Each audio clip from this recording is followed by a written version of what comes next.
श्री स्वामी समर्थ. जय जय स्वामी समर्थ.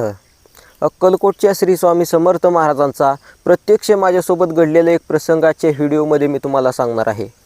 मंडळी, 3 वर्षापूर्वी घडलेला हा प्रसंग आहे. अक्षरशः त्यावेळी मी कधी स्वामी समर्थ महाराजांची पूजा केली नाही. एवढंच नाही, उभ्या जन्मापासून कधी स्वामी समर्थ महाराजांच्या मंदिरामध्ये गेलेलो नव्हतो.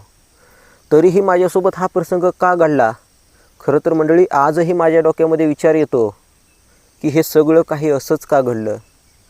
खरं तर श्री स्वामी समर्थ महाराजांची एवढी माझ्यावरती कृपा आहे, ह्याला नेमकं कारण काय हे मलासुद्धा माहीत नाही. कधी मी आजसुद्धा स्वामी समर्थ महाराजांची एवढी मनोभावी सेवा करत नाही, पूजा करत नाही. मंडळी, तो प्रसंग काय आहे तुम्हाला सांगतो. तर रात्रीच्या 2 ते 2:30 वाजले असलेल्या आणि त्यावेळी मी झोपेमध्ये होतो. खरं तर मंडळी, हा प्रसंग ऐकला ना, अक्षरशः आजसुद्धा माझ्या अंगावरती शहारे उभे राहतात. झोपेमध्ये होतो, अंगणामध्ये एक खॉट होता आणि त्याच्यावरती झोपलेलं होतं. आणि हे स्वप्न होतं, भ्रम होता, भास होता की केवळ सत्य होतं, हे सुद्धा मला आजसुद्धा समजू शकलं नाही. आणि त्यावेळी अचानकपणे बाजूने चालत एक मुलगा माझ्यासमोर आला. साधारणतः माझ्याच एवढ्या वयाचा. अंगावरती कपडे नव्हते, फक्त पहिलवानासारखी एक लोंगोट गुंडाळलेली. परंतु ते श्री स्वामी समर्थ महाराजांचं स्वरूप आहे हे मी ओळखू शकलो नाही. मी खरं तर बघत होतो की कोण आहे हा, परंतु मी त्यांना ओळखू शकलो नाही. मंडळी, पुढे नेमकं घडलं असं की मी फक्त बघत होतो, परंतु क्षणार्धामध्ये एक हात कमरेवरती ठेवला आणि एक हात असा वरती केला. अक्षरशः मंडळी, त्या तळहातामधून सोनेरी अशी तीक्ष्ण किरण अशी झळाळती ती किरण माझ्या चेहऱ्यावरती पडली.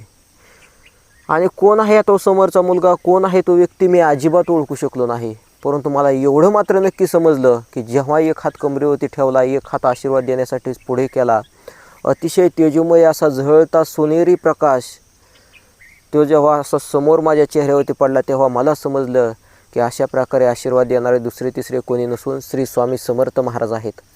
मंडळी, मी दर्शन घेण्यासाठी त्यांच्या चरणाजवळ पायाजवळ असं डोकं टेकलं, डोळे मिटून दर्शन घेतलं आणि वरती बघतोय तर काय, कोणीच नाही. कुठे स्वामी नाहीत आणि त्या स्वामी स्वरूपामध्ये आलेला तो मुलगा कोणीसुद्धा नाही.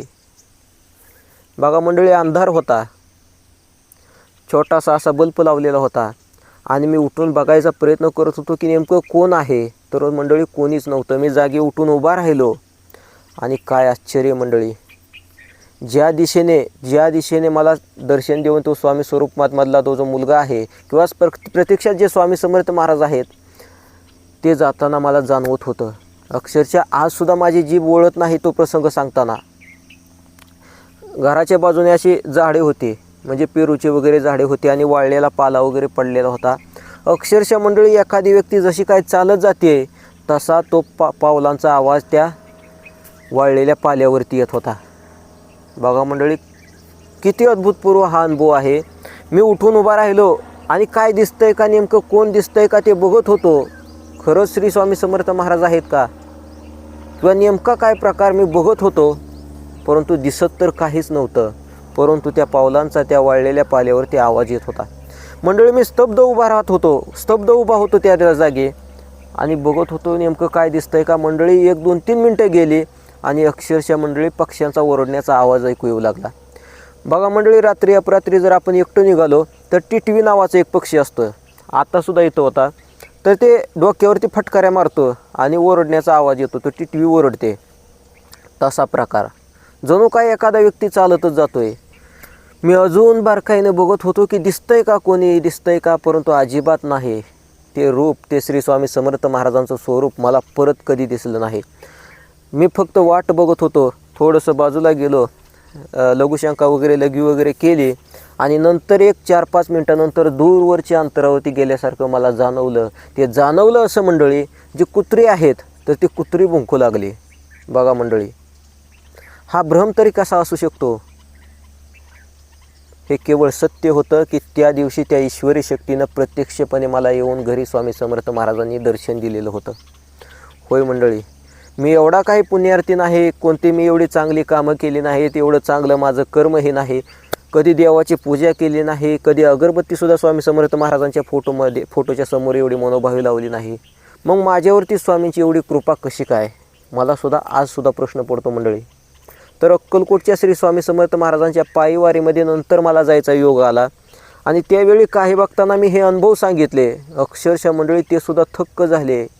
प्रत्येकाचा शब्द असाच होता की आम्ही एवढी मनोभावे सेवा करतोय, गुरुचरित्राचं पारायण वगैरे स्वामी समर्थ महाराजांचं बरंचसं काही करतो, तरी आजपर्यंत मला स्वामी समर्थ महाराजांची एवढी प्रचिती आली नाही, असं त्या वारीमधल्या प्रत्येक भक्ताचं मत होतं. मंडळी, मी स्वतःला इतका पुण्यवान किंवा नशीबवान समजतोय की प्रत्यक्षपणे त्या ईश्वरी शक्तीनं मला घरी येऊन दर्शन दिलं. होय मंडळी, एकदम सत्य अनुभव.